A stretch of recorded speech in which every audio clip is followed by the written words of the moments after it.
Hey, thank you guys for listening to Middle-Aged and Mediocre. We are back. I'm Cash. I'm Joel. That's Joel. That's Cash. I'm Cash. We took a week off.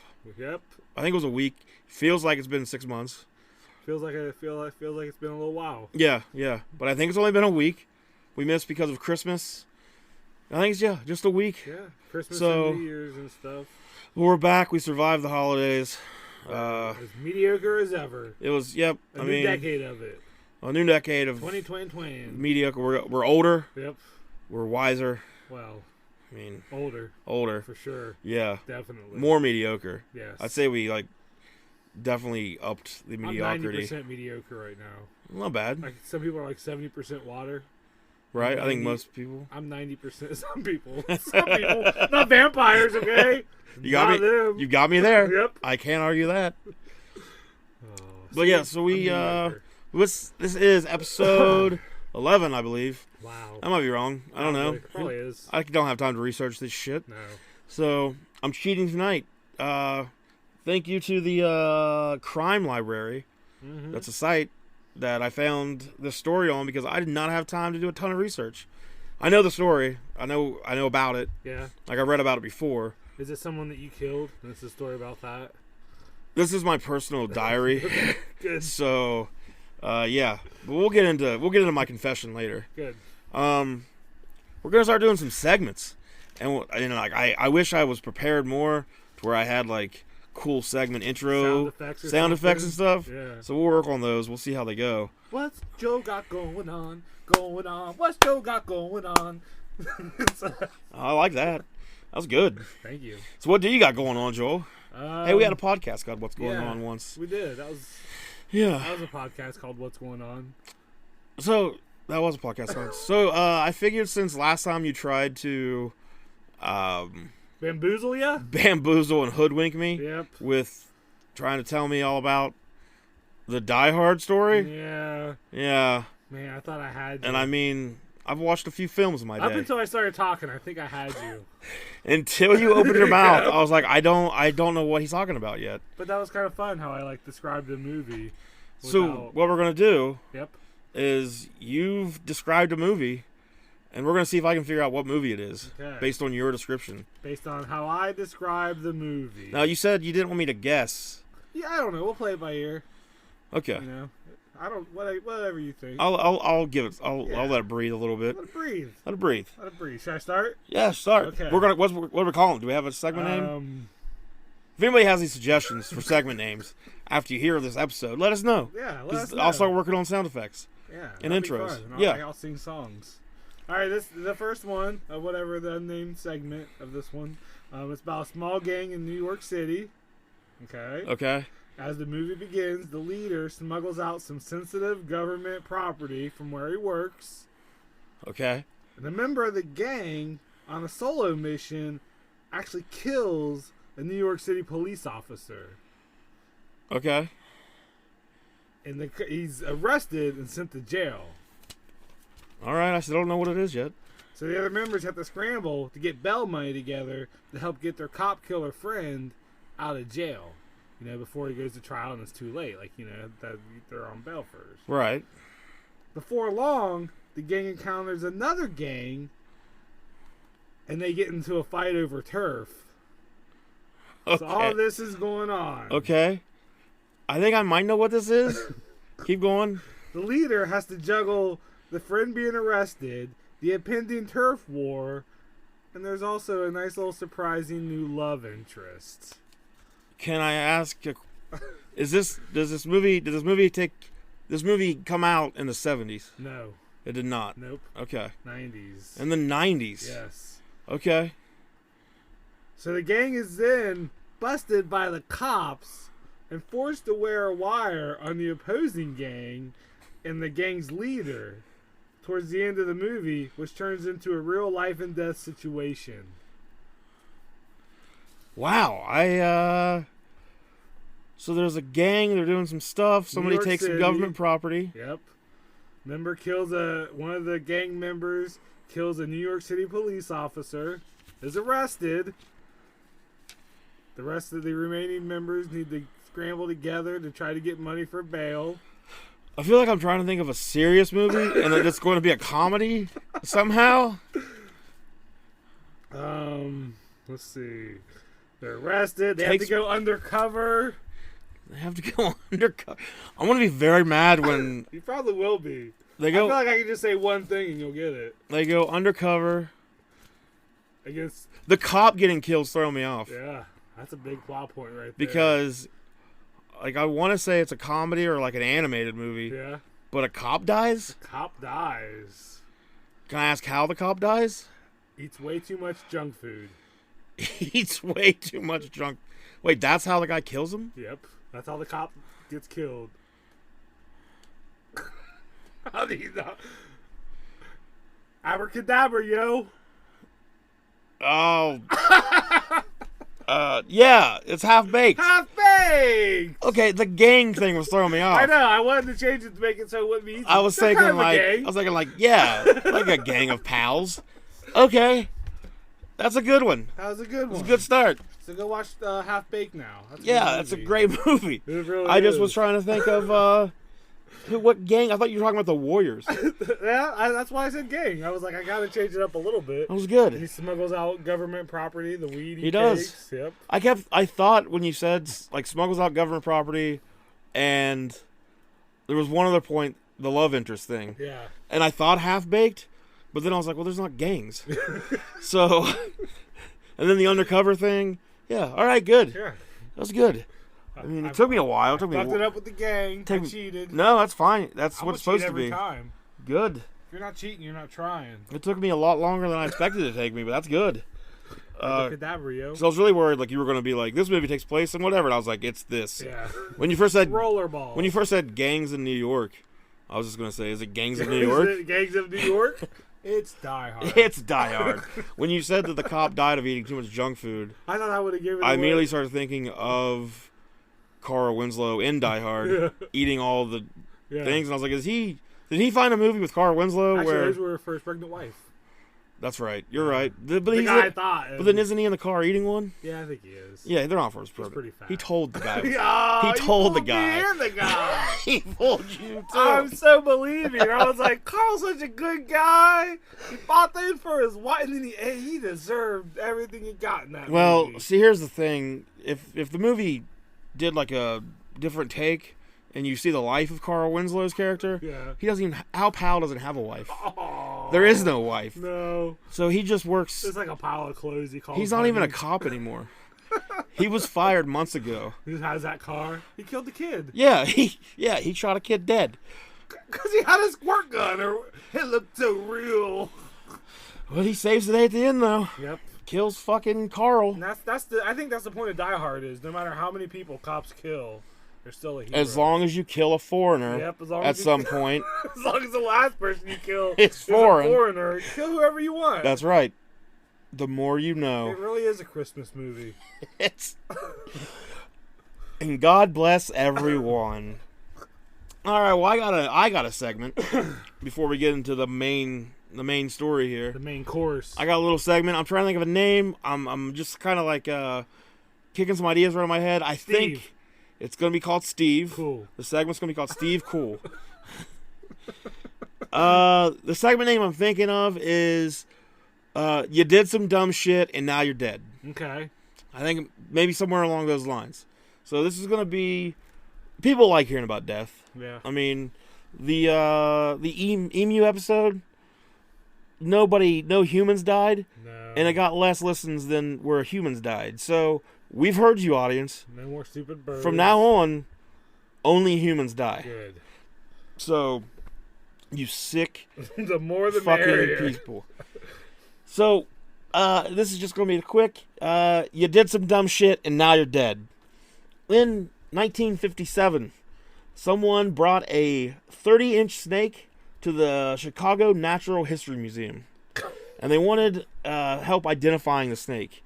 Now, do you know what a herpetologist is? It sounds like my first girlfriend. Sounds like, I don't know. Herpes? It is a zoologist that studies reptiles and amphibians. Okay. So, not a herpes doctor. Not a herpes but doctor. a herpetologist. What if a snake has herpes? Well, let me... Okay. I mean, is that how it dies? No, it's not actually, but okay, go on. there are some sexual... You know what? We'll get to it. So, at the Chicago Natural History Museum, Carl P. Schmidt worked there, and he was apparently a famous herpetologist. I've heard of him. Right. He's my third favorite herpetologist. Yeah. Who's your first two? I'm not gonna.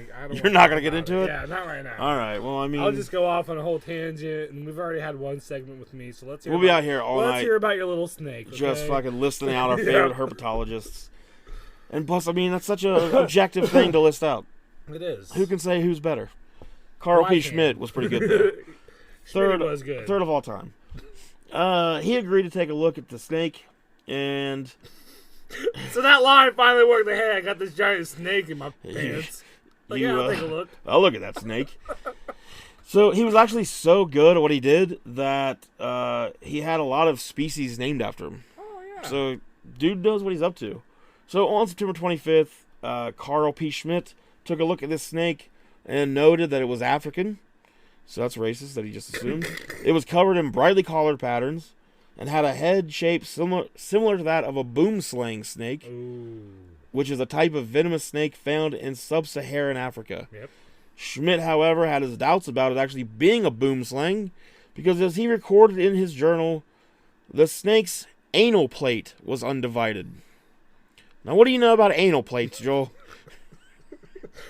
I know you have to wash and dry them before you put them away. That's true. Yeah. Now, and I only bring my anal plates out for the really good company. Now, an undivided anal plate seems like you're going to run into some issues, right? You got to divide them. You need the division. Yeah. You got things that need to slide out. You can't let that anal plate just go crazy. I hear you. An unchecked anal plate, you're asking for it. If I had $1 for every time I've had to tell somebody that. So, yeah, this snake doesn't have an anal plate that's divided. Oh, that's poor so, it's not a boomslang snake. Yeah. So, instead, the next step that he took would actually end up being responsible for ending his life.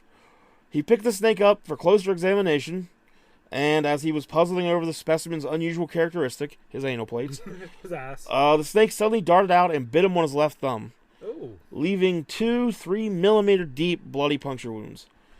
Schmidt began sucking on the wounds, like you do when a snake bites you. And instead of seeking medical attention, he just returned to his journal and began recording the effects the venom was having on him. Within 24 hours, he would be pronounced dead.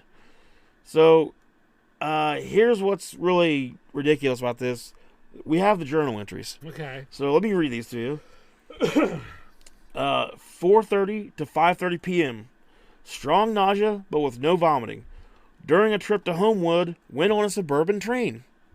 It's a nice it's a nice hour. He took his snake bite for a little train ride. It's a nice way to spend an hour. Sure. 5:30 to 6:30. Strong chill and shaking, followed by fever of 101.7. Bleeding of mucous membranes in the mouth began about 5:30, apparently mostly from gums. Okay. This train ride's getting a little bad. 8:30 p.m. Ate 2 pieces of milk toast. Milk toast? What is milk toast? That's just bread dipped in milk? Do you let milk get so old that it becomes like curded? It's 2 separate words on here. It's milk toast. We need to do an episode about milk toast. Apparently so. 9 o'clock to 12:20 a.m. Slept well. Urination at 12:20 a.m. Mostly blood. Mostly? Hey, I like to think my urine stream is 50% blood, 50% urine, you know? I mean, that's a good ratio right there. But you don't want mostly blood. No, you don't. That's bad. Took a glass of water at 4:30 a.m., followed by violent nausea and vomiting. The contents of the stomach being the undigested supper. Goddamn milk toast. The milk toast is not coming. It's not staying down. He rented that milk toast. He felt much better and slept until 6:30 a.m. So he slept for a while. He got up, ate breakfast, and then continued recording in his journal. Instead of, you're pissing blood, you're throwing up, your gums are bleeding. Go find a doctor. And he's just like, I'm going to just chill. I'm riding this out. Yeah. So, next day, 6:30 a.m., his temperature had dropped to 98.2.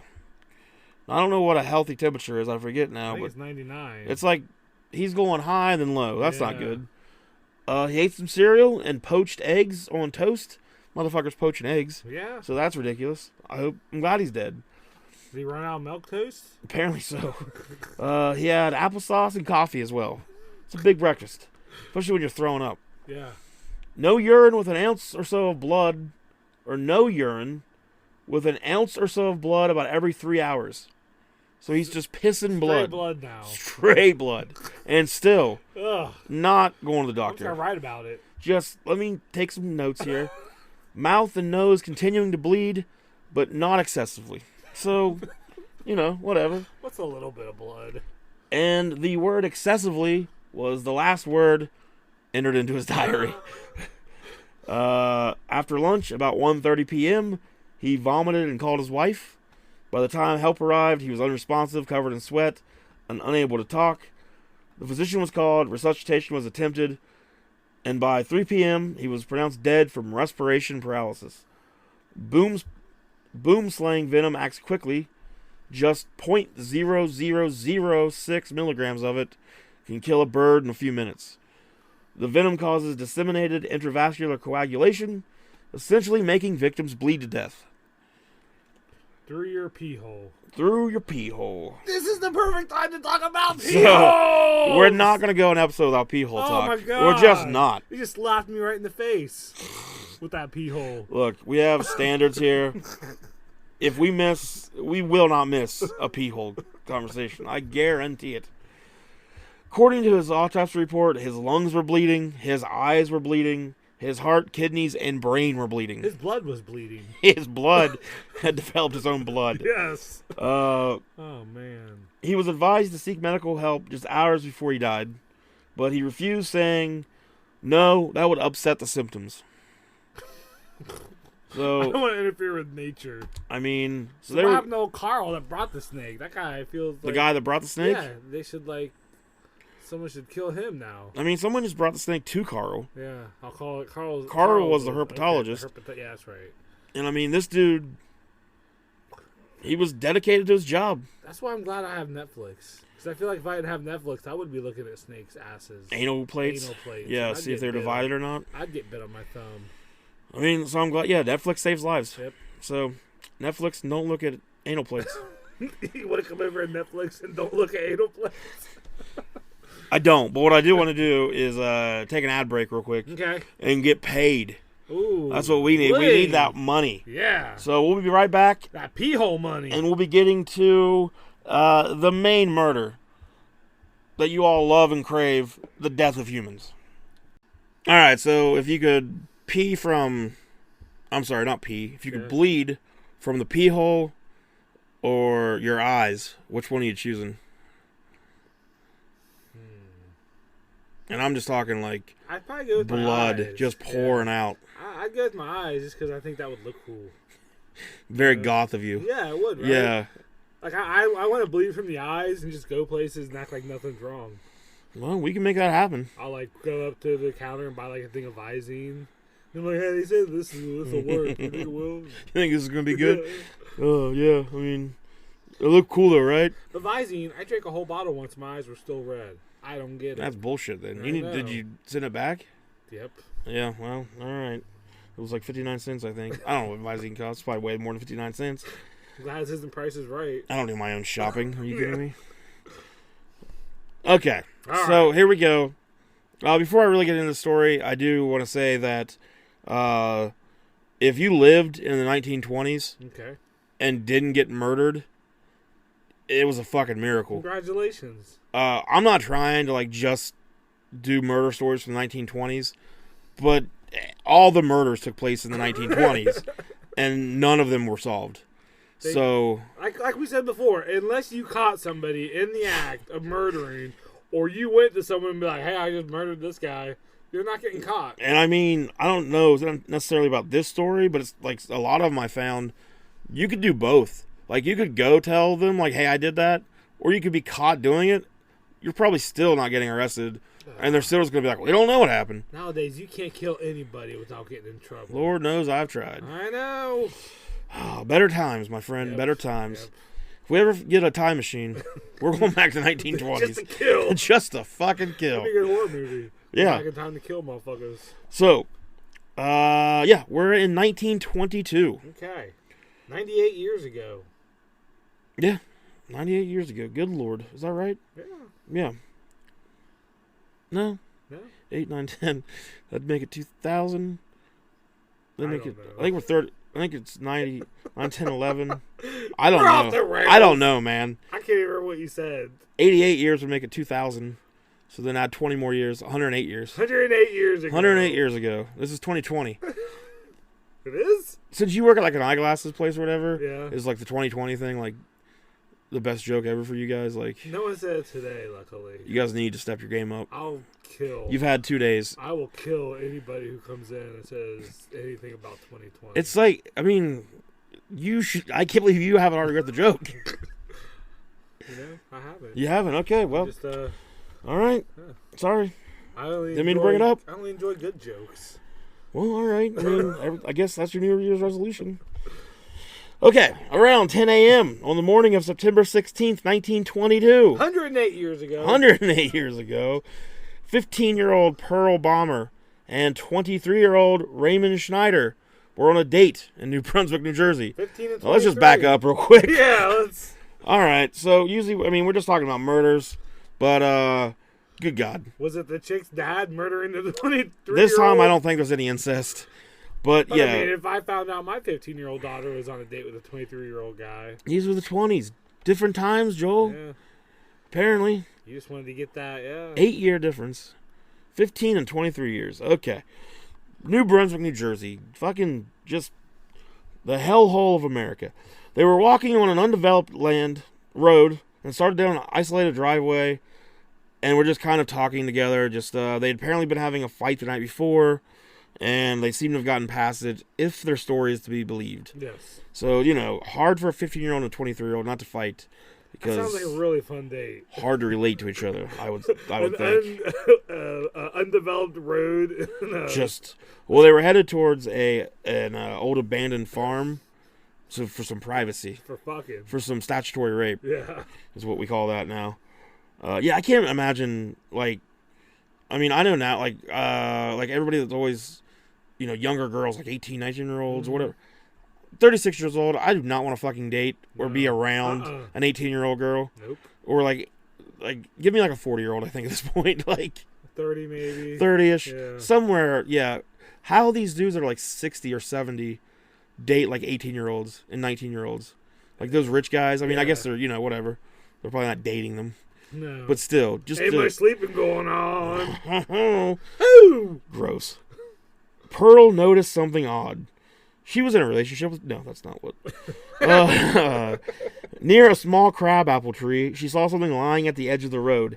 She stopped to get a better look, and all of a sudden realized and told Ray that there are 2 people lying there.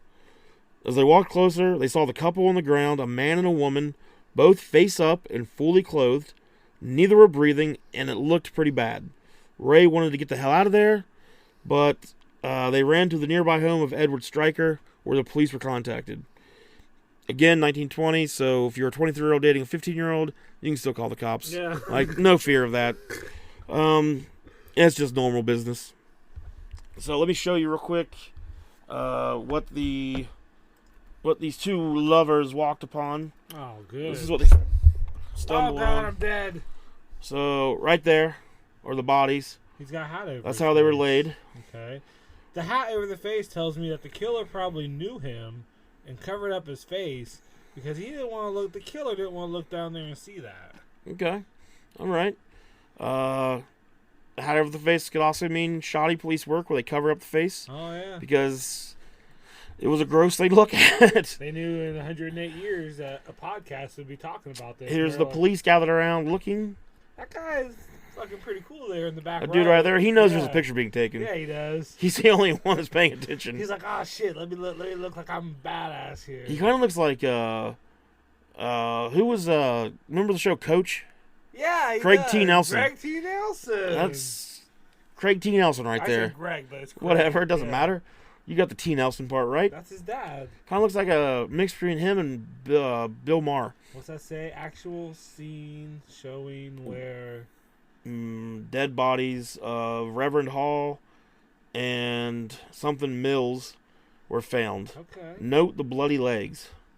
Well, I can't see their legs. Yep. But okay, I believe you. So well, yeah, that's pissed some blood all over their legs. probably got bit by a snake. Probably. And here's what the two dead people look like. That's the Reverend Mills there, and that's his lady friend. That's weird that she's not a 12-year-old boy. I know, it is weird. Huh. Yeah, not everybody in the 1920s were awful.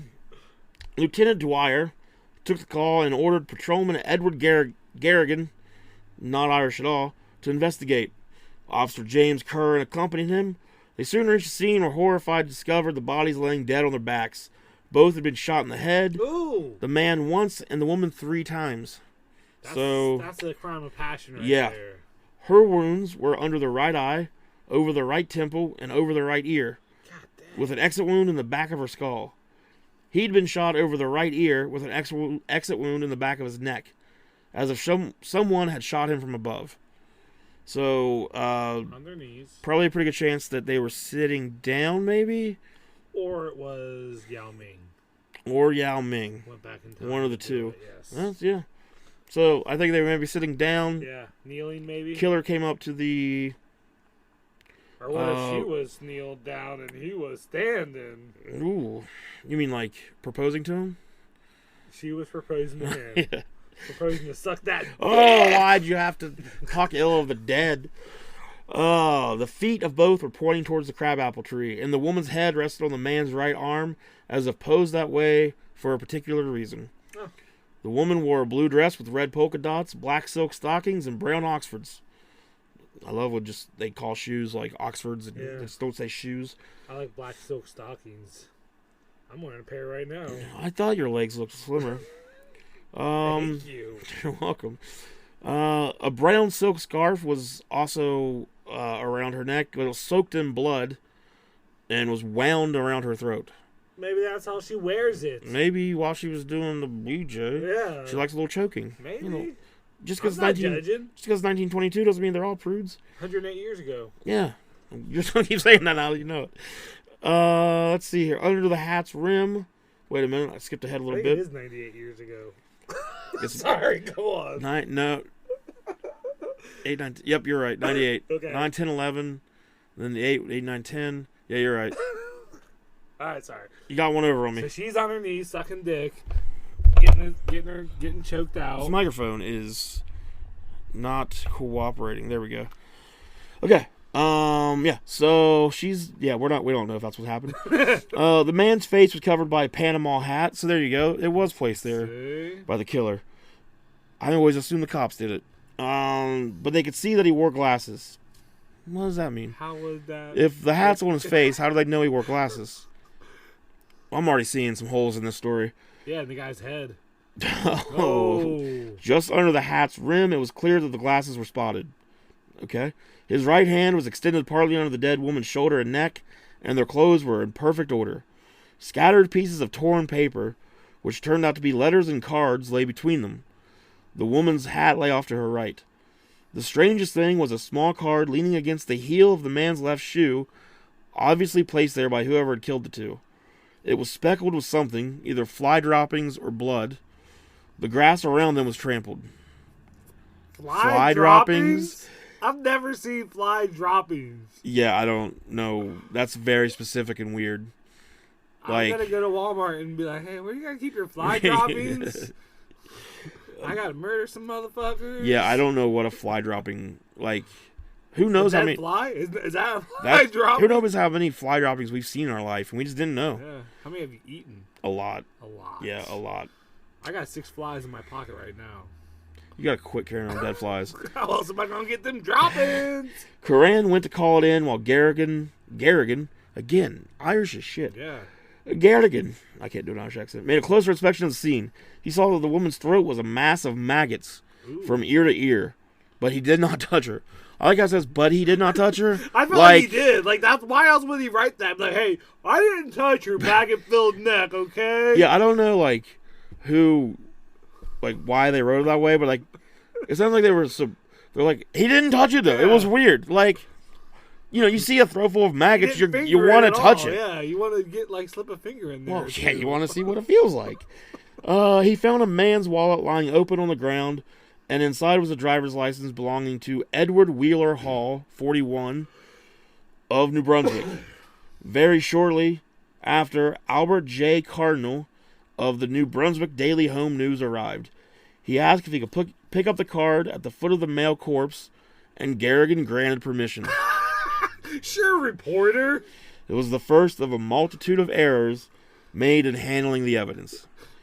It was the business card of the Reverend Edward W. Hall, the pastor of the Episcopal Church of St. John the Evangelist in New Brunswick.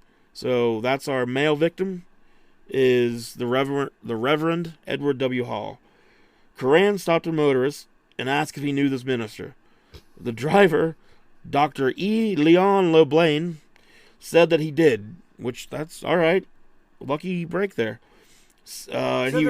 They're on a road that's like undeveloped. There's just like cars driving by. And they're like, hey, you know this dead body? Yeah. So, hey, you. Don't touch that throat filled with maggots. But anything else, pick up that car, take a look at it, wipe off those fly droppings. I wish I was a cop in the 20s, man. It would just have to have been like the easiest. You didn't have to be doing your job at all. You just had to like show up. Just look really mad when you can't figure stuff out. You mainly needed to be Irish. Yeah. I mean, that helped. I like potatoes. There you go. I'm offended by that, but there you go. Do you not like potatoes? No, it's just a stereotype that okay. You know. But Irish people are white, so you can't really stereotype against white people. That's true. Okay. Yeah. So it's okay. Kill Whitey. The driver returned with Curran to take a look at the body, and he confirmed that the dead man was Reverend Hall. By this time, spectators had arrived, and Garrigan could not control the scene. Fucking Garrigan. Hey, quit eating potatoes. Who sent this asshole? The crabapple tree was soon stripped of much of its bark for souvenirs. I don't know. The 1920s were a weird time. Like, what if someone got back, they're like, were you at the murder scene? Like, yeah. Here's my bark. Did you get bark? No, it was already all gone. I took one of their eyeballs, though. So, you know. The cop gave it to me. Yeah. The underbrush was trampled, and even the card had been passed from hand to hand. A .32 caliber cartridge case was discovered near the bodies, as well as a 2-foot piece of iron pipe. The torn papers turned out to be love letters that began to tell a sordid tale of secrecy and adultery, driven by an idealistic romance. Around 2 o'clock, about 3.5 hours after the discovery, the Undertaker arrived, not the wrestler. Bong! Oh, my Undertaker! That'd be my first suspect. It's the fucking Undertaker and this weird guy yelling with an urn. Let me see. He examined the victims and found in Hall's pockets 61 cents and change and 2 handkerchiefs. Then he took the bodies to his hearse. The estimated time of death was some 36 hours earlier, which meant that no one had noticed him in a day and a half. That was considered odd, since this was a lover's lane, and it should have been very active on a Friday night. Mm-hmm. There was very active babies getting made. Yeah. Unwanted babies. Just more murders. There was some suggestion that people in fact had found them, failed to report the discovery, and corrupted the crime scene, perhaps even stealing money and other articles of personal belongings. Oh. You know how people are. Yeah. Awful. At the morgue, as the Undertaker removed the dead man's coat, a bullet fell to the floor. He also noticed some discoloration on the man's right hand. The woman, not yet identified, had been shot between the eyes, and her throat had been cut from ear to ear. There was a small wound on her upper lip, and her arm had been bruised. Bruised on the arm? You know, in comparison... All the other stuff I can put up. You can live with. Don't bruise a chick's arm, man. That's right, I hear you. God. That evening, another Undertaker... So the original Undertaker that showed up was actually from a different county. So now... a second Undertaker has shown up. Yeah. Isn't this how SummerSlam? That's some 94, 4 maybe. Yeah. Brian Lee was the other one. Oh. So we got a little bit of backstory to that Survivor Series now. We do. About time, SummerSlam, whatever it was. But he picked up Reverend Hall and left the woman behind. So since she wasn't identified yet, they really didn't know where she was from. Reverend Hall was from New Brunswick. Man, you know, chicks be getting killed all the time. That's right. Yeah. So the letters had been torn up and scattered between the corpses, or the letters that had been torn up and scattered between the corpses were written in pencil by a woman with wildly romantic sentiments. She promised her love to him forever and said things like, "Oh, honey, I am fiery today. Ooh. Burning, flaming love." God damn. So she's got you know an what I would give for a chick to write a letter like that. Well, to she's me? telling him she's got an STD. Oh. So, but still. She's upfront about it. But still. Least. Yeah. I mean, it's romantic. Yeah. Called him honey. Honey. Whatever. Honey. My pussy's burning. Oh. Well, that was the words. Yeah. Is that not the words? No. I've been singing it wrong all these years. Most of the people in Reverend Hall's parish knew before it was made official who the unidentified woman was. It was Miss Eleanor R. Mills, 34, a choir singer, and the wife of James Mills. Their affair had been rather obvious over the past 4 years. The Reverend had grown up in Brooklyn, getting his theological degree in Manhattan. They called him doctor, but he had no doctoral degree. I think we've established in the 20s that didn't matter. Yeah. Maybe we haven't talked about that, but you could be a doctor. You could do that now. Just print one off of the internet. He had been in New York and arrived in New Jersey later, married a woman named Frances Stevens, back when women were named Frances. She was a woman of wealth who was 7 years older than him. That's the way you do it, buddy. Yeah. Cougar. That's right. Eleanor Mills, even if you have to name or be married to a Frances. Imagine, like, in the middle of them, but, like, doing it. Like sex? Him, like, yeah, oh, Frances. Oh, Franny. Oh, Franny.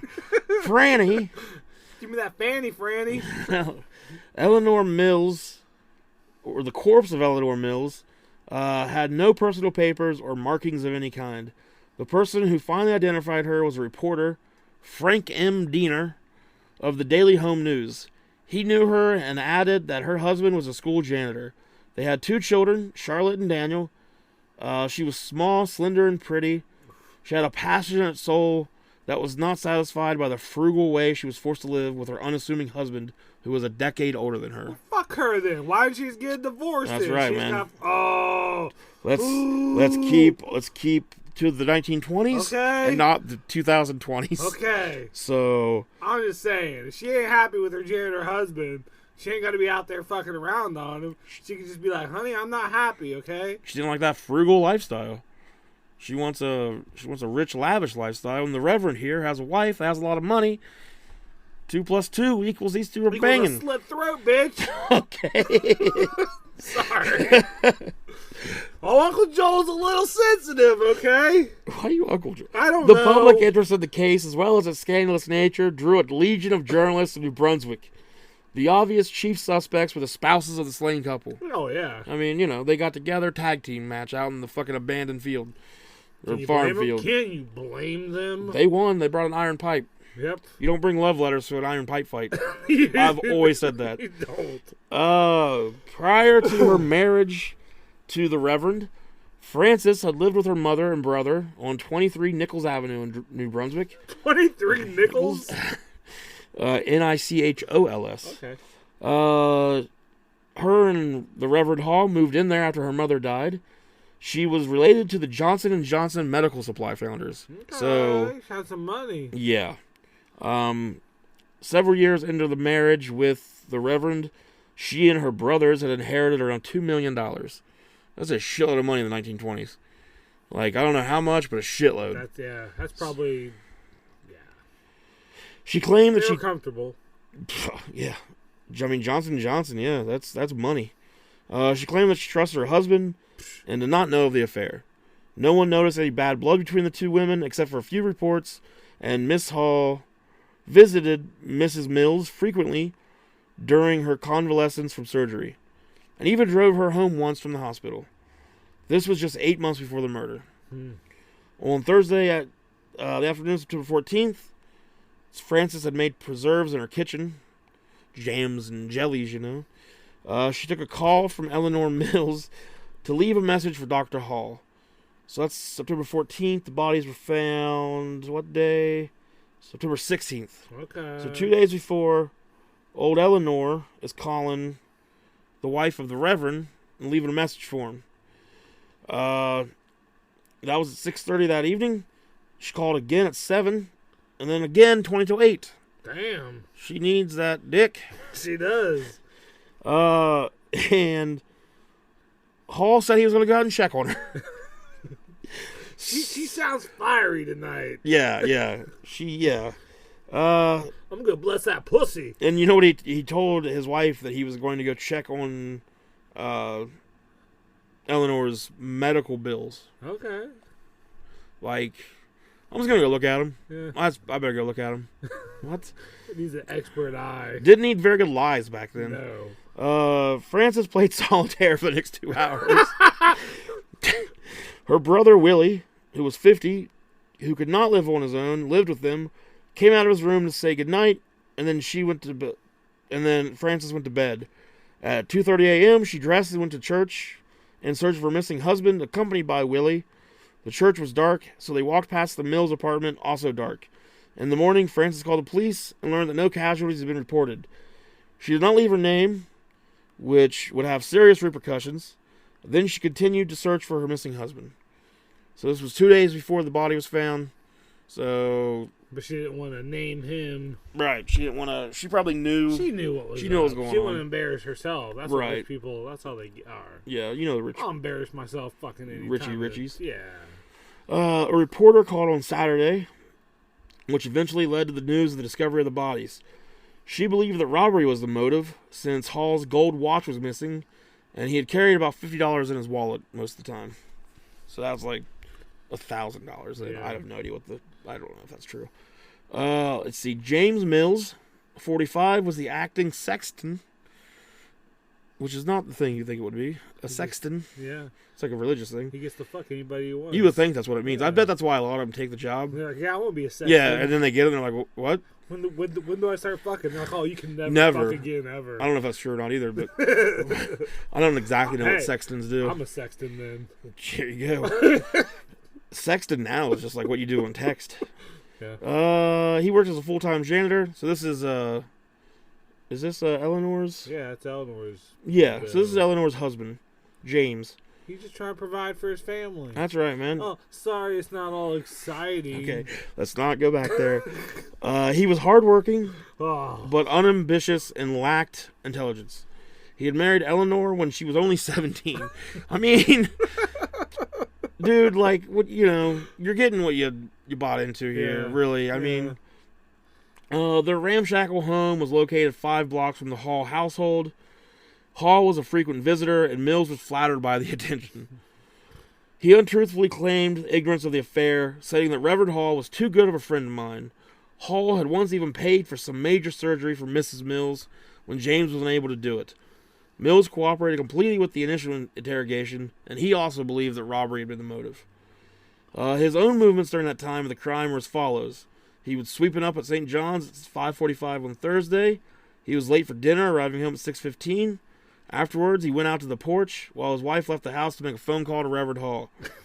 She came back and left again, challenging him to follow her and find out when he inquired as to her destination. He kept working on the porch until 9:45, then read the paper. At 10:30, he went to the church to look for his wife, stopping for some soda, and arrived around 11. She was not there, so he went back home and went to bed. At 2 a.m., he went back to the church and failed to find her. They both went out around 2 a.m., which is weird. The next morning, without reporting his wife was missing, he went to work. At 8:30, he went to the church and encountered Mrs. Hall, who mentioned that her husband had not come home the night before. He asked her whether she thought they had eloped. He claims that she replied, God knows, I think they're dead and can't come home. She contacted him several more times that day, Friday, and he replied that his wife had not yet returned. He says that she repeated again that they must be dead. He did notice a That's page. my first guess. Yeah, I mean, I'd usually anything, yeah. if I haven't seen something in like 10 minutes, they're dead. They're dead. I assume you're dead till you get here every week. I assume I'm dead too. Yeah, there you go. Am I not? I don't know. I might be too. Who can say who's a ghost? This is also a podcast with two ghosts, so that's cool. Yeah, so first time for that one. He noticed a page of newspaper on the rector's desk. I don't know what a lot of these words mean, to be honest with you. Sextons and rectors. Rectors is where you fuck someone in the butt. Yeah, that's true. I think you're right. So that was the desk for that. That's a piece of furniture just for that. It was a desk for butt fucking. Yeah. So okay. You can work on stuff and fuck a butt. That's smart. 20s were That's a different smart. time, man. A lot smarter back then about their... A lot more It's diligence. a simpler time. Simpler time.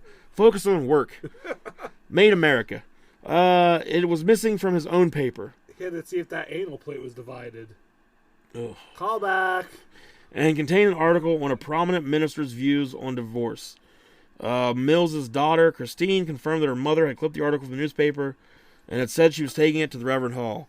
So, yeah, he found the piece of paper from the newspaper that had been cut out.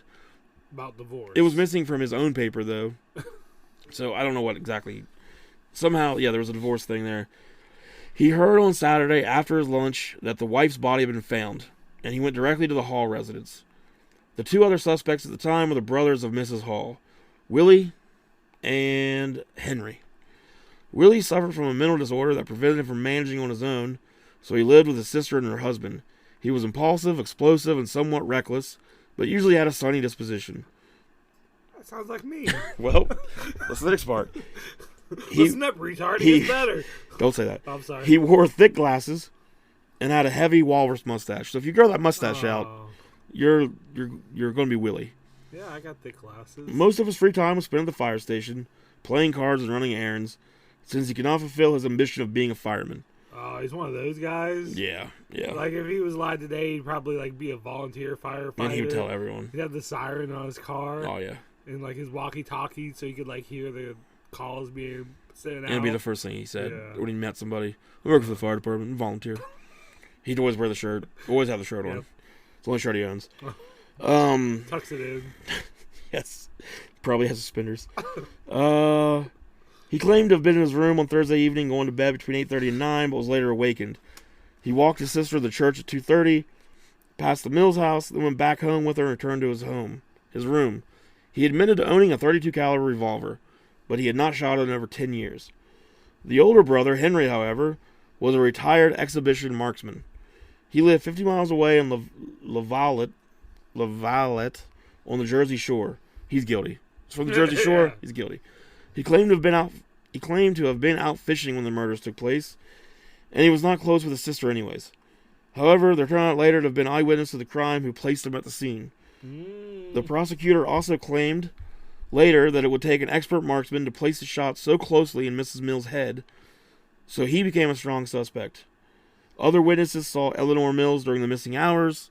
John Meany was the motorman on the trolley that she boarded on Thursday night. She was the last passenger off, and she walked towards where her body was found later. Agnes Blust and her children also saw her on Easton Avenue. She'd been carrying a small package. And pretty much everyone that saw her, like, she was heading somewhere. Like, she was heading somewhere in particular. So, let me skip. She was on mission. Yeah. Little destination.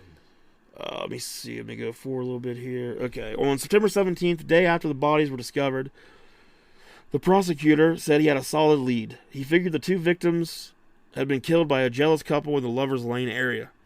So, another couple had seen them and been like, oh no, we love each other way more than you two.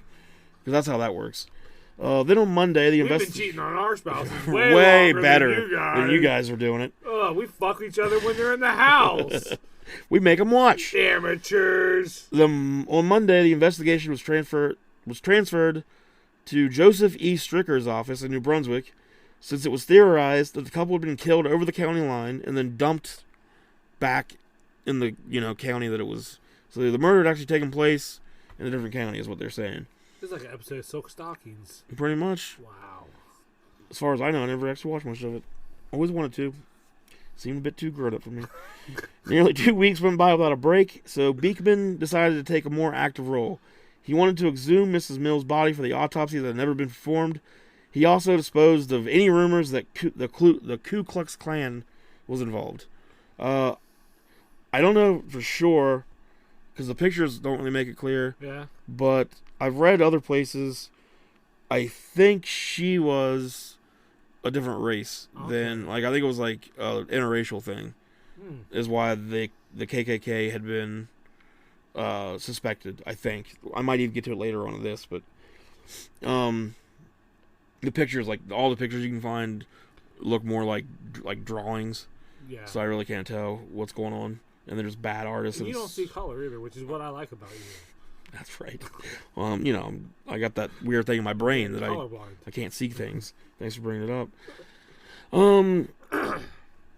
Mrs. Hall, Frances, hired a private investigator to look into her husband's death. Both bodies were exhumed, and autopsies were performed once again. Hall had been killed with a single bullet, and he had some cuts and stuff on his hands, particularly on the back of the right index finger and left little finger. There was a small bruise on the tip of his left ear, and a cut 5 inches below the right kneecap on the calf of the leg. So that sucks. Yeah. I can't feel good. Mrs. Mills was more decomposed than Hall, although they... Women always decomposing faster than men. They're trying to be equal. I'm sorry. What a dick. She decomposed faster, even though they assumed that she was killed first. The 3 bullet wounds were examined, and attention was paid to the extreme degree of violence to the throat.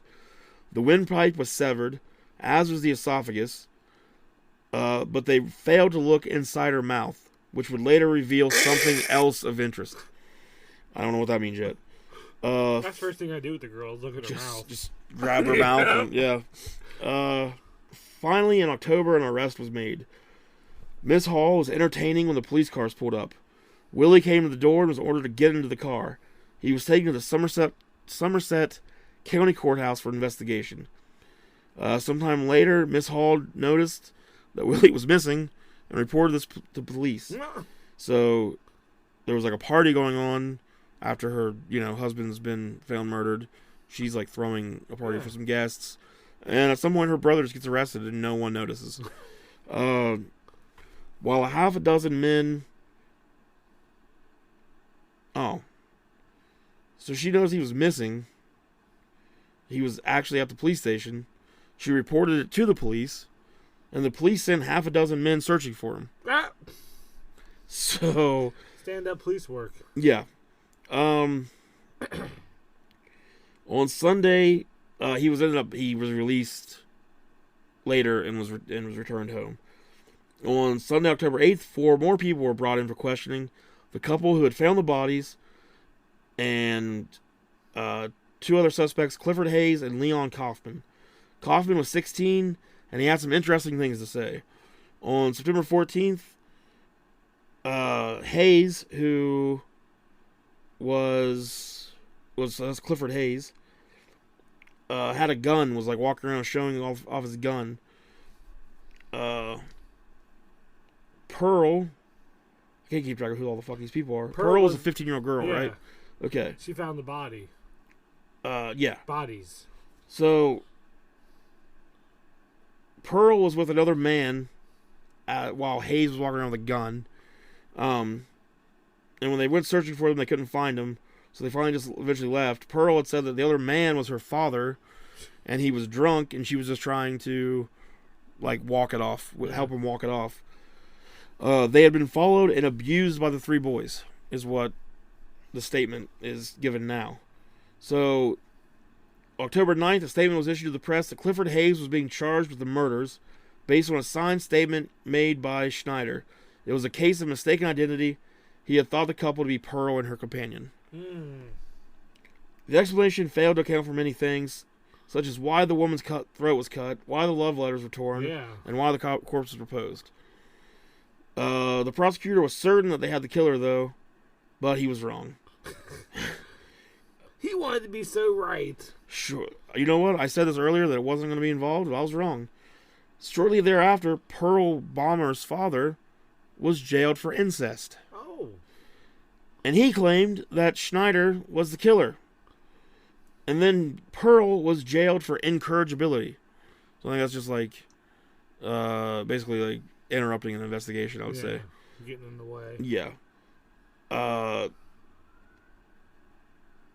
Soon after, 2 bloodstained handkerchiefs were turned into the police. One had no identifying marks, but the other was a woman's handkerchief, initially, I don't know how I came up with initialed in one corner with letter S. Another discovery, this one by Charlotte Mills, was a package of love letters from Hall to Eleanor, and Hall's diary. Mills immediately sold these for $500 to the New York American. Damn. Interrogation. Make a little money. Yeah. Well, she already has money. Yeah, make a little more I don't know who Charlotte is. There's way too many people in this fucking story. Interrogations were set up for Mrs. Hall, her brothers, and Charlotte Mills. Henry Stevens, the older brother of Frances, admitted that the handkerchief was with the S on it was his. Mrs. Hall was asked to don the coat she had worn earlier the morning of September 15th and to stand for the scrutiny of a strange, unnamed woman. No arrests were made. Dr. John Anderson released an analysis of the soil from beneath the bodies, concluding that Mrs. Mills had been shot before her throat was cut, and that the couple was murdered where they were found. The prosecutor then said that he found a witness who had seen 3 men and 1 woman murder Hall and Mills that night. And one of the suspects denied that there had been, or one of the defense attorney for them denied that there had actually been any eyewitnesses. Finally, the state of New Jersey took over. Justice Parker of the New Jersey Supreme Court claims jurisdiction. That's a cool name. Justice Parker. Yeah. And he works for the Supreme Court. Hell yeah. That's a sitcom or a TV show. Sitcom. I like a sitcom better. Yeah. It'd be like the new Night Court. Is that what it's called? Yeah. A chauffeur, Frank's sister, came forward to say that neither the prosecutor nor Stricker, who I believe was one of the police officers, actually not a lawyer, had questioned him about what he'd seen on Thursday night and had reported. He reported that 2 cars parked on or near the road that the bodies were found on had license plates on them, but both were unlit up except for the taillights. This report revived rumors of Klan involvement. I don't know why that would do that, but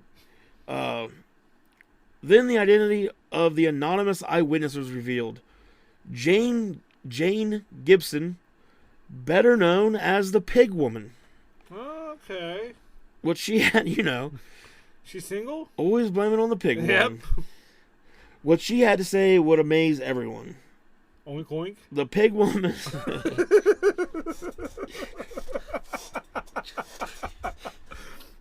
was good. Thanks. The Pig Woman lived with her son in a converted barn near the road where the bodies were found. The Pig Woman lived in a barn. And she raised hogs. Okay. She told police that her dogs were barking around 9 o'clock that Thursday night. I was getting ready to say.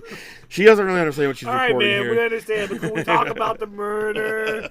But my dogs are barking. We get it. You can sit down. Here's a chair. Pig? She had seen the figure of a man in her cornfield. To ward off thieves, she mounted her mule and went after him. But what did they do after they fucked? The Pig Woman wears the pants in this family, and on the mule. She said she spotted 4 figures near a crabapple tree, then heard a sharp report, which I'm assuming is like a gunshot, and one of the figures fell to the ground. A woman screamed, "Don't, don't, don't." Gibson turned her mule away, heard a volley of gunshots, and saw another person slump to the ground. Then she heard a woman shout, "Henry." She said she had tried telling the story. Henry!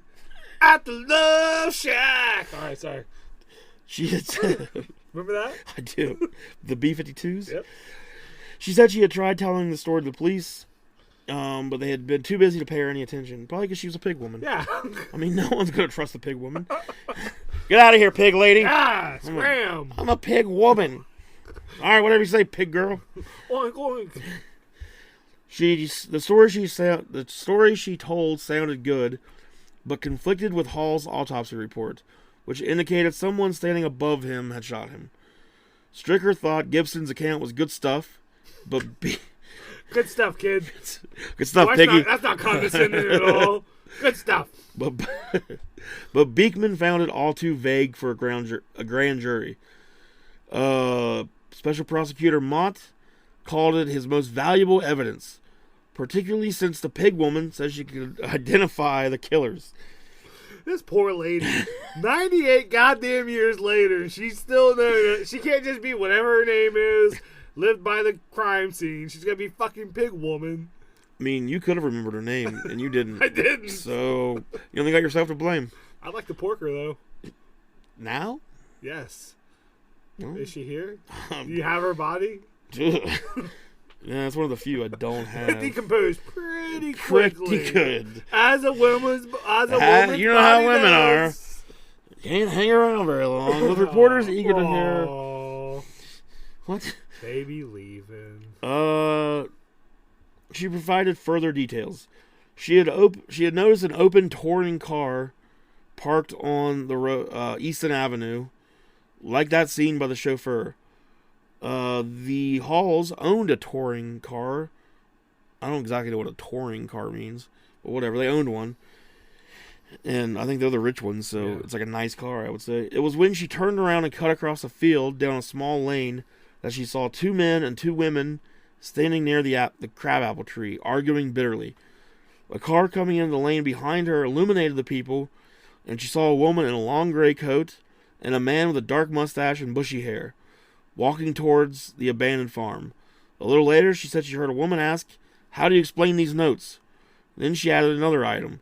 She had seen Mrs. Mills run away after Hall's murder, and they caught her and dragged her back, shooting her 3 times. Ooh. But that wasn't all. The pig woman soon recalled something else. She had lost a moccasin, and at 1 a.m. rode back to look for it. As she came near the crabapple tree, she heard a woman crying. She went near and saw Miss Hall kneeling next to her husband's body, sobbing. She was later to say that she had seen a big lady with white hair. So, that's apparently what Frances looks like. Yep. She's a big lady with white hair. Said the pig woman. The pig woman. Miss Fraley, who's definitely not related to the guy from Three's Company, Mr. Farley, I think that was his name. Wasn't that the... I thought it was Fraley. I don't know. Who lived directly across from the Lover's Lane, contradicted her story. She had heard none of the sounds described by Gibson, nor had any of her boarders, her roommates or whatever, whatever. In fact, she had seen Gibson right after the murders, and the hog farmer had said nothing. The pig woman vehemently defended her story to all who challenged her. You don't fucking challenge the pig lady. No. Pig woman. She tells the truth. And she's got a fucking like nickname. So she's got a reputation. That's right. Reporters soon dug up some information that put her credibility into doubt. She's not really a pig woman at all. She's just a human woman. Bum, bum. She said that her deceased husband had been a minister, when in fact he was not dead and was actually a toolmaker. Oh. It's a weird thing to lie about. The man, William Easton, refused to talk, saying only that she had a brilliant mind. Gibson denied that Easton was her husband. She also claimed that she had told reporters one story, authorities another, and would offer a third on the witness stand.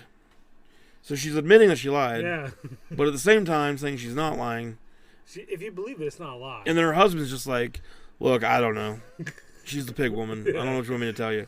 She's smart, I guess. To make some hoes. Like I'm just trying to get through my day as a toolmaker here. I don't know. I'm married to the pig woman. Yeah. I mean, around that time, the two women discovered 2 unexploded cartridges about 100 feet from the crabapple tree. Mason ordered state troopers to close it off and make a more thorough search, because that's what you want to do a month after. Yeah. 2 months after. In November, Jane Gibson identified... That's the pig woman, by the way. Jane Gibson. Jane Gibson. So you remember her name. I will.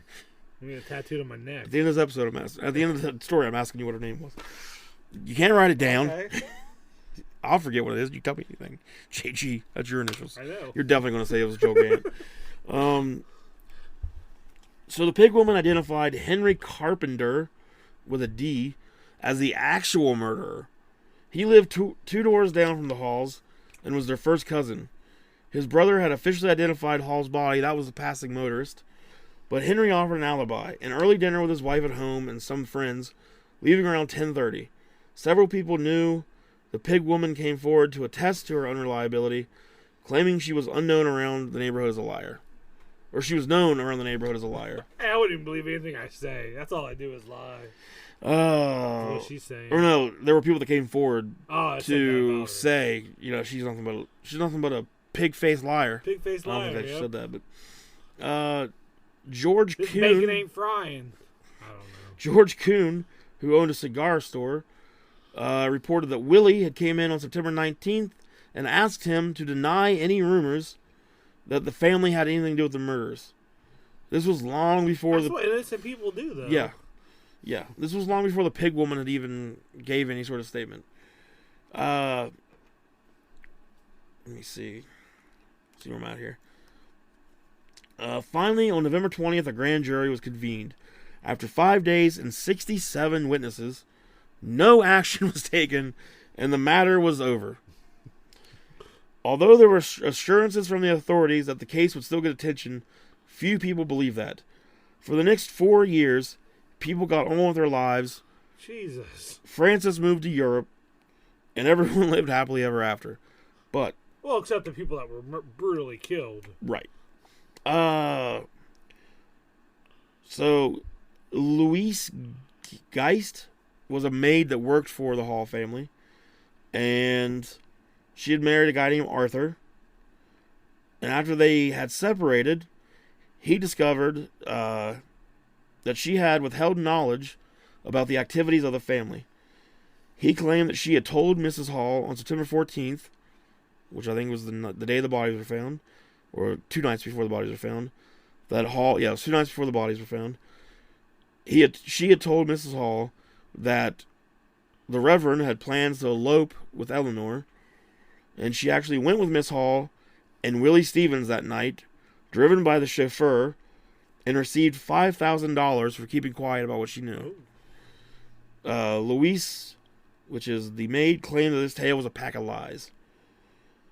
The newspapers picked up the story and raced to outdo one another in tabloid sensationalism. One item of interest was that Trooper Henry Dixon, who was independently investigating the case, had mysteriously disappeared in June 1923.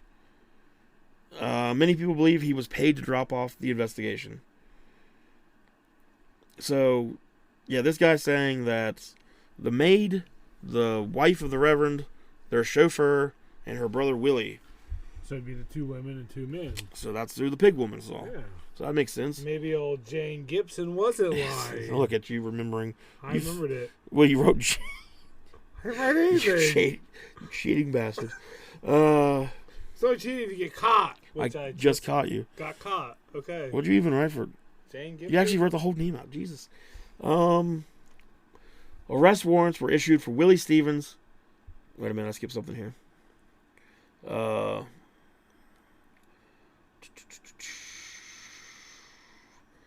Give me just a second. Okay. Where's his name at? This is what happens when I don't completely prepare for shit. A state senator, Alexander Simpson, he was a lawyer, took over the case, and was horrified by the amount of evidence that was gone, including Willie Stevens' gun, which was given back to him, and had been disabled long before. What if he has to kill somebody else? That's exactly right. He gotta give him back his gun. He interviewed the pig woman and announced his intention to proceed with the trial, with the case. Very shortly thereafter, pig woman, dude. Jim Mills had admitted that he had indeed known about the affair his wife was having, and that he had threatened divorce, but had not had the time or money for it. Threatened divorce. Did not have the time for it. I just don't have the time for this divorce. I'm about to take my janitor ass somewhere else if you don't stop this shit, okay? Like, in the other room. Yeah. Arrest warrants were issued for Willie Stevens and Henry Carpenter. A hearing was scheduled that took 4 days, and in the end, after 50 witnesses were called, bail was denied for both men as they were committed to go before a grand jury. It was Simpson's contention that Miss Hall had gotten caught up in a murder, but she herself had not done it. There were people, however, who claimed that she had hired someone to do the job and was therefore guiltier than what Simpson was saying. Another investigation was launched, which sought to break down Henry Stevens' alibi, and which brought forth a testimony from Ralph Gorslin, who was also once rumored to have an affair with Mrs. Mills. The man admitted that he had been on the Lover's Lane the night of the murder. He had turned there around 10:20 p.m. and had begun to back out when he heard a shot, a woman scream, and then 3 more shots. The scream died to a moan and then stopped altogether. Grand jury testimony included a report from a man who had seen scratches on Miss Hall's face on the day of her husband's funeral. So that'd be Miss Hall on the day of her husband's funeral. So after the murder, so maybe she was in a Oh, scuffle. yeah. She was in a I know who scuffle. we're talking about again Yeah. now. It's just so many names. So during the murders there was and then they said they saw the Reverend's fingers had like marks and stuff on them. Yeah. So it was like he'd been trying to fight somebody off or something. The grand jury indicted Mrs. Hall, her 2 brothers, and Henry Carpenter of the murders of Reverend Hall and Mrs. Mills. Stevens was arrested and the 4 defendants were arraigned. Each pleaded not guilty, and only Mrs. Hall was allowed to remain free on substantial bail. Then State Trooper Dickman, who was located imprisoned in Alcatraz for desertion, was brought to New Jersey to give his statement. So one of the original troopers had deserted I don't know if he'd been in the war. Yeah, But yeah, so he you was. can't just quit being a trooper. There's no way it's that. Yeah, so he must have been like in the military at some point. He was brought in for to give his statement. He said that he had been paid to drop his investigation and was paid to leave the state altogether. So maybe it is for leaving the. Simpson then asked that Carpenter be tried separately from the other 3 because the evidence against him was different, and the request was granted. The first trial was scheduled for November 3rd. Prior to the start of the trial, both bodies were exhumed once more, and autopsies were once again performed. 2 still dead statements issued were that Eleanor Mills' tongue might have been cut out, and that Hall was shot while either bending over or kneeling. The pig woman was taken to a safe place out of town. Miss Hall sat for a portrait to distribute to the press to correct the injustice done to her. She expected a full acquittal. The trial became a major media sensation of international proportions. Reporters flocked to Somerville, New Jersey, and the Western Union had to hire additional telegraphers. Miss Hall and her brothers were to be tried first. The jury, all members of which were male and married, was selected in just over an hour. Yeah. The 3 defendants were on trial for the murder of Miss Eleanor Mills. The evidence included Willie's fingerprint on the calling card found at Hall's feet, which I don't know how you got any. Everybody had been fucking with it. Miss Hall's been passed around like that chick that got killed. You know you know what I'm saying there? Yeah, I know what you're saying. Right. I hear you. Miss Hall's anonymous call to the police to inquire about deaths. So remember when she called to report that she called to see where her husband was, and she like asked if there had been any dead bodies found. Oh yeah. Yeah, so that was a part of the evidence. They're probably dead. Right. Her brown coat that had been dyed black after the murders, and the fact that one of her private detectives was said to have been bribed to leave the state and to drop the investigation. The first witness, an accountant named John Dixon, claimed that at 8:30 on September 14th, Willie Stevens had stopped by his house to get directions to the Parker House, an institution for the elderly near the farm where the bodies were found. He and his wife had helped Willie get there, on the trolley to get there. Charlotte Mills, now 20, was next. Oh, so Charlotte was the daughter. That's who Charlotte is. The daughter of Eleanor of Francis, right? Anyways, whoever it was. Yeah, of Eleanor. I don't know. She was the daughter of one of the couples, though. She was the daughter of Eleanor. She identified the letters her mother had written to Hall and noted that the last time she had seen her mother was when she had gone to make a phone call to Hall. She also identified letters from Hall to her mother, from Hall to her mother, that she had found. Another witness said she lived near the crime scene and had heard 4 pistol shots on the night of the homicides. She also said that Henry Stevens had visited her after she moved to the Phillips farm. He inquired about a tragedy that had taken place there, and he then walked away in an agitated state, nearly collapsing when he passed the spot where the bodies had been found. Guilty conscience. 3 fingerprint experts testified that the left index fingerprint of Willie Stevens was on the calling card found at the scene. But the third and most impressive witness was interrupted by news of the sudden failing state of the pig woman. Her physician came in and stated that her blood pressure and rising temperature would make any courtroom appearances detrimental to her health. The judges went to visit her in the hospital and stated that she did not seem to be at death's door and that they would resume trial and await further developments. Jim Mills was called as the next witness. He went through his story once again, and the defense's strategy was to make it appear that he himself might have been the murderer. Cast doubt. McCarter uncovered the fact that Mills had not made any inquiries about his missing wife among her relatives in town, nor to hospitals or police stations. So, he wasn't even looking. No. Because he knew. He knew. She out banging. The man's answer was that his wife sometimes left for a day or two without saying where she was going, and he just didn't really bother about it. Yeah. Sometimes your wife just leaves for a couple days. You don't hear from her. Yeah. You're like, what's she doing out there? Right. You don't know. You don't know. You go crazy trying to think. You go nuts. Yeah. Next thing you know, here you are doing a podcast. What? I don't know. Henry Dickman was next, causing a flurry of anticipation since he had at one point completely disappeared.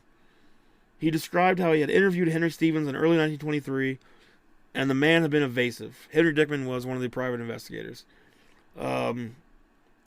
He said he had left the state because he had been paid $2,500 by the prosecutor, Beekman, to leave the state. He later said that Henry Carpenter had paid him in the presence of the prosecutor, suggesting that the prosecutor was playing politics instead of doing his job. But Henry Dickman was shown to be a deserter and a drunk and hardly a credible witness. Get out of here. In the meantime, the pig woman was still sick. Oh my gosh. So Simpson had her moved to a hospital nearby where the diagnosis was remarkably different. She was not dying, the physician said, but ought not to leave the hospital for several weeks. Simpson had other plans for her, though. We'll get to that in a minute. Let me see here. So the main piece of physical evidence, the calling card with the fingerprint, came under fire.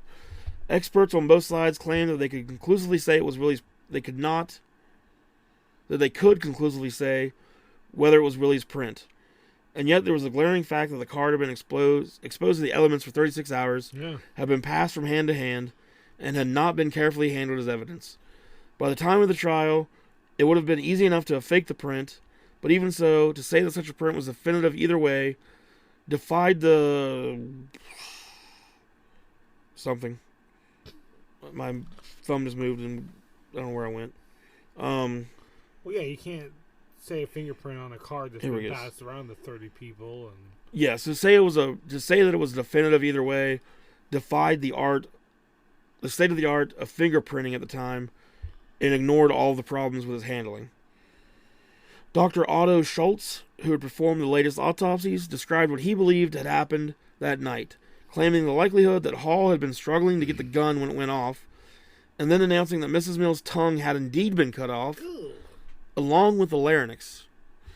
He also mentioned that there was a cut in her abdomen, which pointed back to the 2 undertakers who, without authority, had opened her womb to see if she was pregnant. So that's where that cut came from. All right. You know how the undertakers are. Sure. Yeah. They just want to check wounds. Either going to cut you open or tombstone you. Hey, One get of your the own wound, buddy. Get a wound, buddy. Let's see. So after all of this, the pig woman was brought in on a stretcher as the prosecution's star witness. And I got a picture of that for you. I bet the pig woman loved all the attention. So there she is. Why is she a pig woman again? I don't understand. Because she's a pig farmer. Oh, okay. That's it. That's the only reason. Oh my God, so a pig woman. These two guys are ghosts. Yep. So there's the third guy's a ghost. But yeah, so there she is. She's dying. I mean, she looks like it anyways. Let's bring her in here, see what she has to say. Yeah. So there's the key witness. Here's all of the suspects, by the way. Oh my God. So that's the Reverend. Yeah, there's Mills. That's Eleanor. That's the Reverend's wife. The Eleanor's husband. There's Willie, who... What's up with his mouth? That's Willie's fireman's hat. There you go. Oh, yeah, that's the brother. He's a little... Yep. Charlotte, that's the daughter. I don't remember who Raymond Schneider was. There's Pearl and Clifford. So, yeah. None known. So, Eleanor wasn't, I don't think, a different... I don't think she was. So, I don't know why the KKK were being brought in. Was like, Mr. Hall or the Reverend? No. Why drag the KKK's name through the mud? You know what I mean? You know what I mean? Yeah. I'm going to edit that part out. Nope. Okay. It's in there forever. All right, cool. The defense seated her mother in front to see if this might rattle her, the pig woman. As Gibson was brought in, her mother shouted, "She is a liar! Liar, liar, liar!" Pants on fire! This is her mother. Yeah. Nevertheless, Gibson told her story, claiming that Mrs. Hall, Willie Stevens, and Henry Stevens were there on the Lover's Lane that night. She seemed to have forgotten that in her earlier statement she'd seen only two people, but whatever. She had seen Henry Stevens and another man wrestling with a gun when it went off. Then she told how Mrs. Hall's "I've got to quit doing what I'm doing." Then she told how Mrs. Hall's detective had warned her to keep her mouth shut. No. So that was probably Henry Dickman. Yeah. You know, living up to his name. Drunk Dickman. Old drunky Dickman. With Henry fairly well cleared, Willie was next. Jesus Christ. I don't know how to use a tablet, is what I'm learning during this podcast. Just a second. I have a brand new tablet for you listening at home. Brag! And I don't know how to fucking use it. I don't ever use tablets, so this is... He's got 2 left thumbs. I've got 19 thumbs, my God. 19 thumbs. I call him Thumb Man. He farms them. Where the fuck am I at? You talk for a minute, Joe. Okay. We're talking. Keep talking. About the pig woman? Anything you want. Yeah, so like if you're a fertility doctor or you like the dick doctor, like is he going to come up later? Whatever you do is what you are. Some glasses man? Glasses man, I've always called you that. You've always. Okay. I think I figured out where I'm at. Alright, let's go, Thumb Boy. No, I don't like that. I don't do thumbs. When the defense came on, they presented enough witnesses to make Henry Stevens' alibi credible. It appeared that he'd only been named because the prosecution 4 years earlier had decided that it would have required an expert marksman to shoot the victims. Since Gibson had heard the name Henry yelled, and Stevens was a marksman and a relative, he had been railroaded into being a suspect. But Henry Carpenter who was another suspect, who could have been the Henry. He was known to relatives as Harry, so Mrs. Hall would not have called out Henry to address him. So it was, if there was somebody out there, maybe when you kill people, you just act a little more formal. Maybe. So Henry was cleared. Willie was next. He surprised and delighted most of the audience by holding his own with the prosecutor through simple logic and by keeping steadfastly to his story. Simpson could not break him and was made to look like a fool. Oh, Willie. Oh, Willie got you. Yep. You don't mess with Willie. Time to hang it up when Willie gets you. That's right. Should have asked him about fires and distracted. It came out that the first time Jane Gibson had seen the defendants and had been asked to identify them, she was unable to do so. Then a farmer, George Sipple, claimed that Gibson had offered him money to say that he had seen her that night on the Lover's Lane, and that he had also seen 2 men and 2 women by the cars parked there. Pig Woman up to something. So Pig Woman just wants some, fame. Yeah. Like, she wants to be involved in this. She's supposed to be anything other than the Pig Woman. Pretty much. Miss Hall, Frances, was next to take the stand. Simpson went after her for her statement she had made to James Mills that she believed the 2 missing spouses to be dead. They're dead. They're dead. They're definitely dead. If I had to guess, I'd say they're dead. They're dead. I don't even have to guess, though, because I know they're shot, dead. like 1 time for the one, 3 for the other. Yeah, like Maybe for the throat cut, maggots were in the throat, probably. I don't know. Probably cut below the knee. Yeah. That probably had to hurt. They're dead. They're dead. She could only respond that this had seemed obvious to her when they did not return home. That's my first instinct. Dead. Everybody's dead. Simpson wondered why she had not mentioned her 2 a.m. trip to the church and to Mrs. Mills' house until after someone had reported seeing her there. But it wasn't a strong enough case to do anything. So with the defense rested, and after several rebuttal witnesses were called, there had been 157 people brought to the stand. Jesus. 87 for the prosecution, 70 for the defense. What a shit show. Oddly, the people who had actually discovered the bodies were never called as witnesses. Anne McCarter, which was, I think one of the attorneys, something like that, found that to be suspicious. Yet Simpson found it equally suspicious that McCarter had not called witnesses who reputedly could have contradicted Jane Gibson. It was a record-breaking trial, and even the New York Times devoted some 90 front-page articles to it, compared to only 62 in 1922. Simpson immediately moved for mistrial on the grounds of jury misconduct, saying that they had not even paid attention, that they were openly hostile, and that they had not been properly guarded. He got nowhere with this, so he gave his closing remarks, listened to the defense, who attempted to make Jim Mills into a suspect, and while the jury deliberated, Simpson returned to Jersey City, leaving his junior prosecutor there to hear the decision in his place. The jury took 3 separate votes, which were 10-2, 11-1, and then unanimous. Over the 5 hours and 8 minutes that they deliberated, they reached a verdict, however. They had decided to acquit all 3 defendants. None had believed the Pig Woman's story, but they had been worried over the fingerprint evidence. Soon the other charges were dismissed, and the 3 men were released from custody. The Pig Woman heard the news in her hospital bed and stated, "Well, can you beat that?" Within 5 minutes, she was asleep. So, oh well, gotta take a nappy nap. Accepted the loss. Yep. Eventually, Mrs. Hall, Henry Carpenter, and Willie Stevens sued the New York Daily Mirror, the leading tabloid at the time, for libel, and it was settled out of court. No one else was ever accused of these crimes. No murder weapon was ever found. Jesus. And the evidence never led anywhere. Although the 1922 double homicide is still unsolved, there are numerous theories as to who the killer was. So we're just about done here, but let's go over these theories real quick and see which we think's the right one. I already know what happened. All right, well, you tell me that real quick. Yeah, the wife.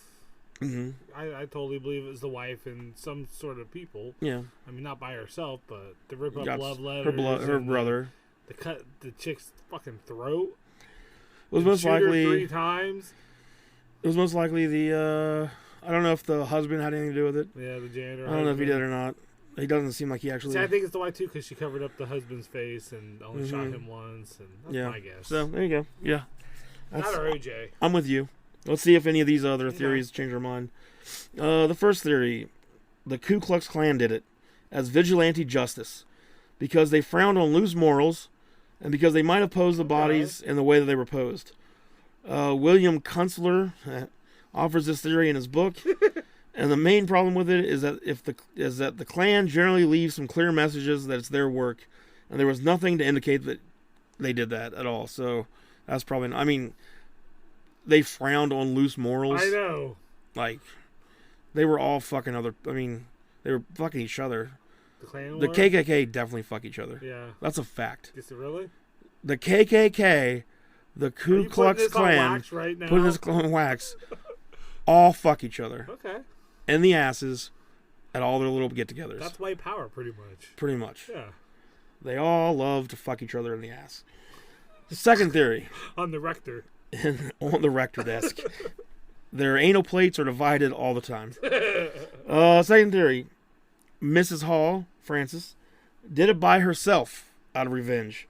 She was the only person the night watchman saw go into her house at 2:30 a.m. that Friday morning. 2 witnesses saw a car like hers out near the crime scene. However, her aversion to all the publicity speaks against this, since it would be obvious the 2 victims were caught in adultery, and she took great pains to say that her husband was not involved in such an affair. But she did rip up the notes. What is it? She ripped up the notes, so whoever killed her Yeah. ripped up the notes. Yeah. But then posed them in a way where they looked like they were definitely together. Yeah. Yeah, that's... Third theory is James Mills did it, Eleanor's husband, because he knew his wife was unfaithful, and she had challenged... Fucking cheating bitch! And she had challenged him that night to follow her. However, several people saw him working on the window boxes on his porch. Even so, he did leave around 10:30 to go to the church, and time of the death was never officially established, only loosely estimated to be around 10, but no one really pursued this lead.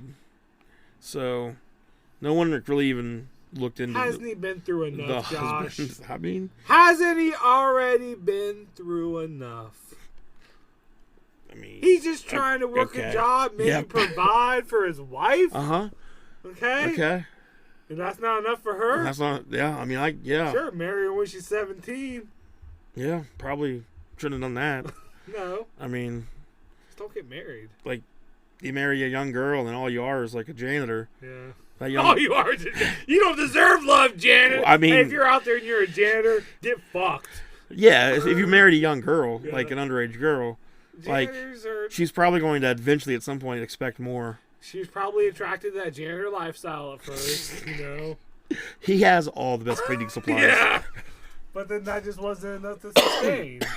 So she went for that church dick. It's a tale as old as time. Yep. Fourth. I just suddenly can't fucking breathe. Hold on. I just sounded like a 90-year-old man when I went to say fourth. Fourth theory. Miss Hall and Willie did it, with Willie being the killer. It was an accident, though. He accidentally did it with his pistol, which Miss Hall quickly disposed of. Or with a different pistol, which Miss Hall quickly disposed of.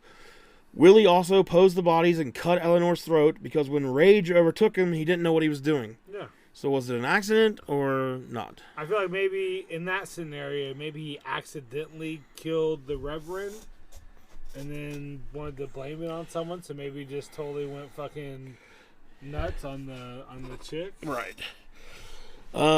He had sent clothes to be dry cleaned the following day, and they were handed over to the police because they had suspicious spots on them, but the outfit was lost.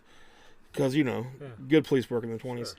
Sure. He was also quite agitated the next morning and made several remarks to the effect that he'd been up all night, that there was some trouble, and that people would soon hear about it.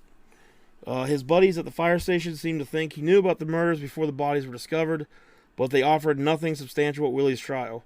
Nevertheless, Willie's rage does not sufficiently explain why he nearly cut off Eleanor's head or took the time to remove her tongue. Well, I mean, if the sister was, telling him what's going on, she's fucking, she's gonna break up my marriage, and you think he'd be more angry at the husband, though? Yeah. Because, he lived with them. But he was friendly with the husband, maybe that's... Do you think that'd be more of a betrayal? Yeah. So unless he just blames it on the woman, like, it's her fault.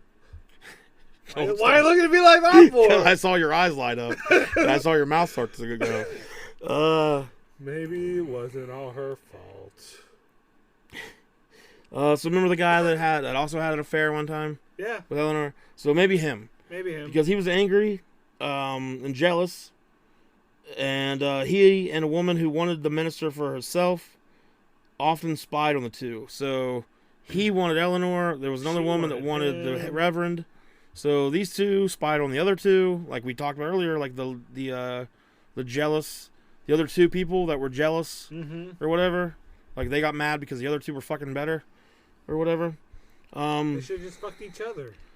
They never thought about that. No. They just never in their time together thought about it. He admitted finally to having been near the crime scene that night when the murder was going down. The day after, the police questioned him. His car caught on fire and burned to a shell.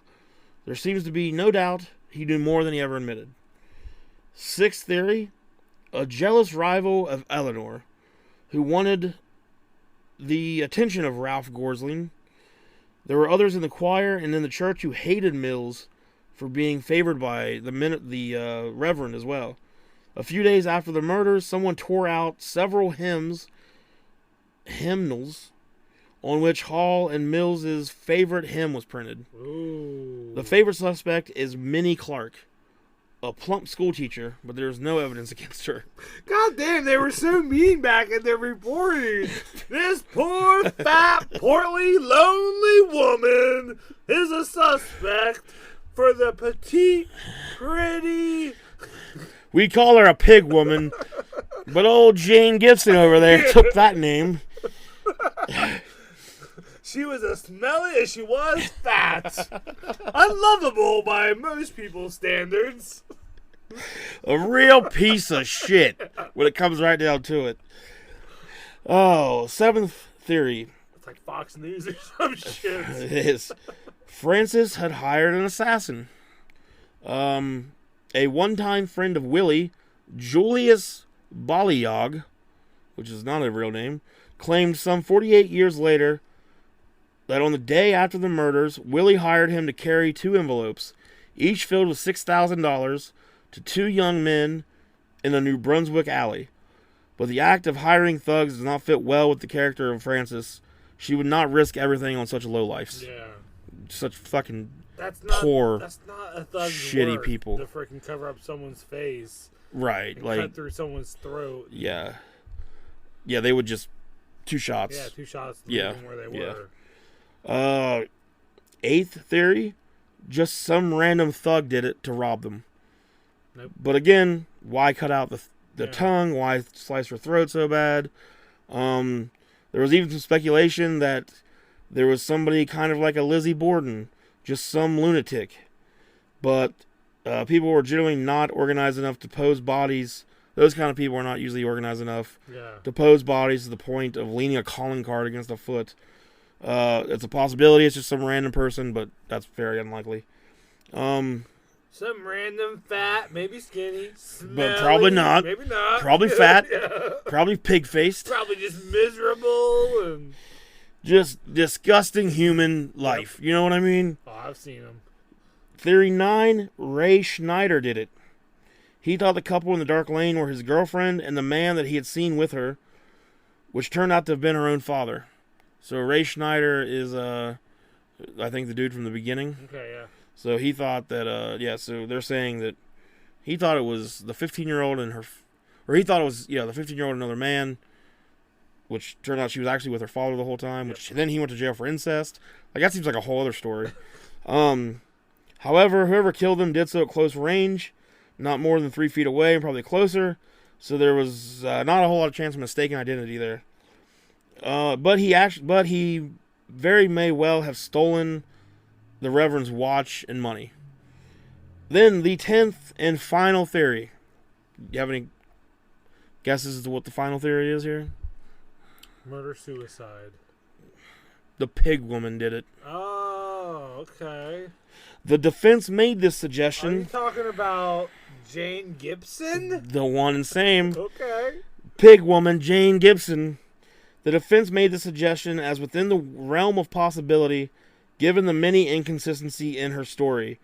But she had no motive, no pistol, and no awareness of who the couple even was. Maybe she's just tired of being called a pig woman. Maybe. I mean, Jesus Christ, call me pig man for like a couple years. Let's see if I don't kill some people. All right, pig man. Oh, here we go. Here we go. To this day, the murders remain unsolved. Well, let's go to New Jersey and solve this shit. Is that what this podcast is going to end up being? Like us being like, you know what? Fuck this. We're tired of injustice. Let's go. We got to go to Germany. Justice? We got to go to Germany. We got to figure out what kind of fucking... What was the animal? Goat ghost. Yep. So we got to figure out how that happened. Gotta do that. Then on up the road to Clarksburg. We'll fly back here. Yeah. Go to Clarksburg. And then we'll go to California. Well, we figured out they know who did that one. It was the pig. It was the pig man. Yeah. He had the pig eyes. Yeah. So then we'll go to Australia, beat up some emus. New Jersey. Or we'll just beat up the fucking Australian military. You have a credit card, right? Yeah. Okay, good. I feel like the emus, I'm on their side. Yeah, they won me over. Like the fucking military had guns. Yeah. It's not fair. Fucking stupid. So what we do is we go and we train the emus in how to shoot weapons. What if we train the emus how to solve murders? Then a bunch more murders could get solved. Yeah. I like how you're thinking. I like this. Can I be the emu man? Yeah. Yeah. That's a lot harder to say. It is. But whatever, I'm down. Well, emu man, you got anything else? What do you think? Yeah, I mean, so your theory, me and you were on the same page, I think. That poor janitor. Right? I feel like is that what page we're I feel on? like you really identify with the janitor Poor in all of this. working smuck, man. He's just trying to provide a life. You know, it's just not enough. What though if I mean the story we get is, you know, Eleanor's cheating on him, whatever, but what if he was also he's a janitor in New Jersey. Sure. He was probably abusive, is my guess. Get married or young. Married or young. But still, this poor guy. This poor guy. No, I think it was the wife. So no compassion for the poor wife though. She's in the same situation. Yeah. Well, she married a preacher. They can't. Can they? And it's even worse because she's got money. Yeah. And it's not enough for this guy. It's not. So, I mean, It's almost, it's on one side you got a woman that has too much, there's so much money and it's not good enough. Other side, there's a guy that doesn't have any money. He's not good enough. Yep. Those two should have just got together, I think. Fuck. People just want to fuck. People just want to fuck. And at the end of the day, that's what this all comes down to. Yep. People just want to fuck. We solved it. Solved it. Solved it. Another case solved. Good job. By the middle-aged mediocre boys. Yeah. Well, I don't know how much more police work we can do tonight, but I say we call it. Come back next week. Yeah. Solve some more crimes. Let's get off here and fuck. No. For the last time. God. No. Quit trying to use this public forum to pick me up. Okay. All right, this was a long one. It was. We apologize. I was ill-prepared, but Joel was prepared I was. welly. Yeah. You had a good, that was good. Like, you pretty much had me. Half baked. Like, what, Abba Zabba gave it away. Yeah. Yeah. Abracadabra. Abba Zabba. Abracadabra, yo. That's what I said. What's the Abba Zabba bars? Abba Zabba was in there, but I said abracadabra because that was the word that at the end when they were undercover. That's the right. cops were That's getting right. high in the van. He's like, abracadabra, That's right. yo. Abracadabra, So yo. you saying that, though, made me think of Abba Abba Zabba Zabba. bars, and that's how I got it. So, you almost had me with the very first one. So it was good that you went with, like, the description made it sound like it was a serious drama. It wasn't. So can't wait till next week. That's what we're going to do. Keep doing I'm 1 it. for 1 right now. Yeah. So let's see how I can... I mean, you were after I pretty much spelled it out for you. I still got it. I still got it. You never lost it. We'll see you next week. Let us know what you think. Follow us. Subscribe. Fuck us. God damn it, Joel. Like our stuff. Share it with your friends. Tell the world. Yeah, tell everybody. We're solving murders, people. Pig woman. Pig woman and emu boy. Yep, we out. Wait, am I pig woman?